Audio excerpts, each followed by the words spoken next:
No ఇక్కడ ఒక చిన్న పాయింట్, ఈ నంబర్ 5 తోటి భాగింపబడుతుంది సార్, ఈ నంబర్ 5 తోటి భాగింపబడుతుంది.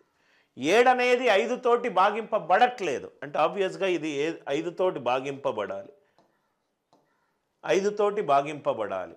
సో కాబట్టి 7 5ల 35, రైట్. 0 తీసుకోలేను, ఎందుకంటే 7 10ల 70, 7 30ల 210, 7 40ల 280. అర్థమైంది కదా సార్? 7 5ల 35. రైట్ హ్యాండ్ సైడ్ ఒక నంబర్ 5 తోటి భాగింపబడితే 7 అనేది భాగింపబడట్లేదు, కాబట్టి ఖచ్చితంగా ఇది 5 తోటి భాగింపబడాలి. 5 తోటి భాగింపబడాలంటే అది యూనిట్ డిజిట్ 0 ఉండొచ్చు, 5 ఉండొచ్చు. 5 2ల 10, 5 3ల 15. 0 ఉంటే ఆన్సర్ యూనిట్ డిజిట్ 0 అవుతుంది. కాబట్టి దీని ఆన్సర్ యూనిట్ డిజిట్ ఎంత? 5. ఈ ఎగ్జాంపుల్ అందరికి అర్థమైంది కదా సార్? ఇంకోటి కూడా